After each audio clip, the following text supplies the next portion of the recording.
We know from research that these critical incidences can injure the brain of the law enforcement officer.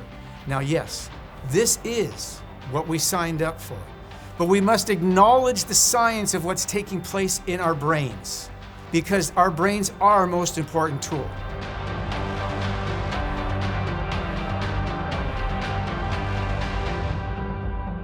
My name is Chris Suitt.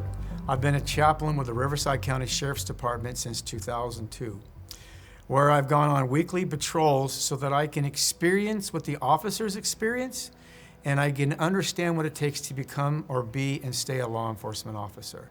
My goal is that they go home at the end of every shift, Code 4 plus, better than good, in their body and in their brain and in their soul. At my station in Paris, California, in 2021, we had 67 critical incidences per officer. It went down to 53 in 2022, based upon the experience and training of that officer. Now, this is what they signed up for: to become a law enforcement officers, to help someone, to help the public, to help individuals.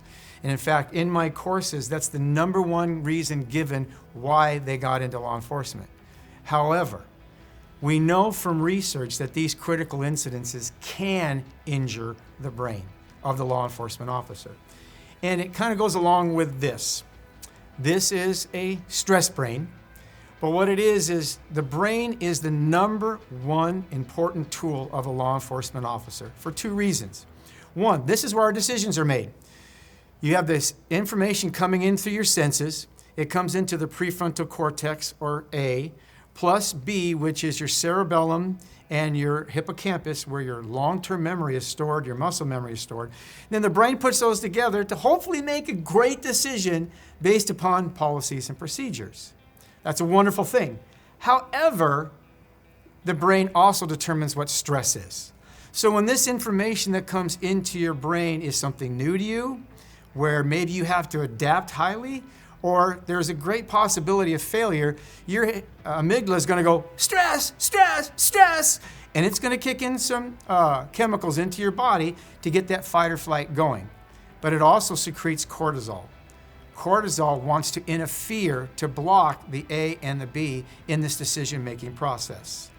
This stress is what we deal with on our job. That reminds me of the story of a young officer.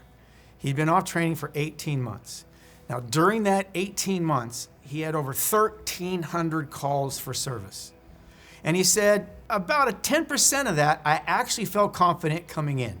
So what did that tell me? He still handled the call successfully, but there was a lot of adaptation and a lot of possibility of failure, which brings that stress about. And we know that that kind of stress can injure the brain.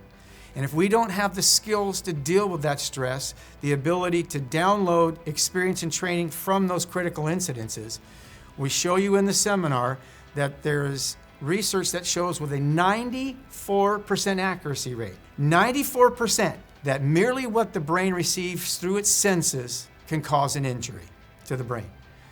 There is a difference between a brain injury that's caused by like a blow to the head, like say an officer was in a fight or got in a traffic accident and their brain rattled back and forth, okay? That's one injury.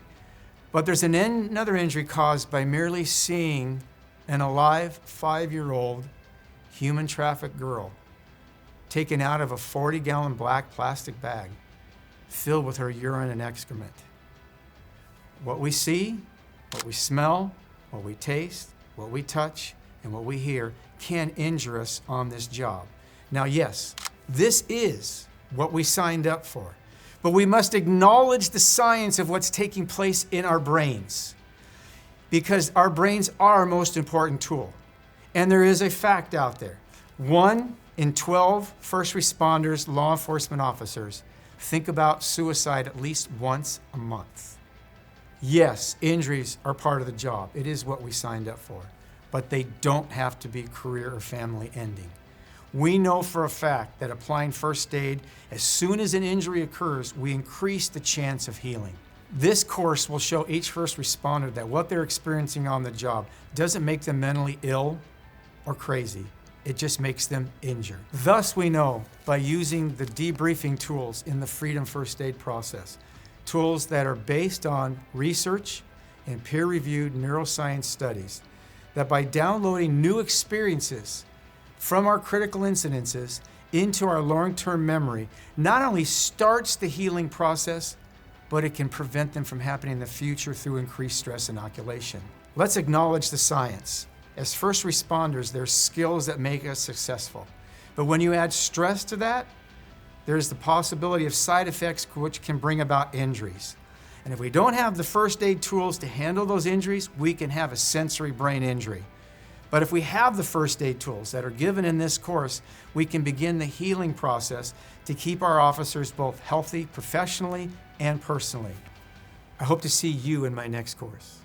Until then, be safe and go home Code 4 Plus, better than good, in your body, your brain, and your soul.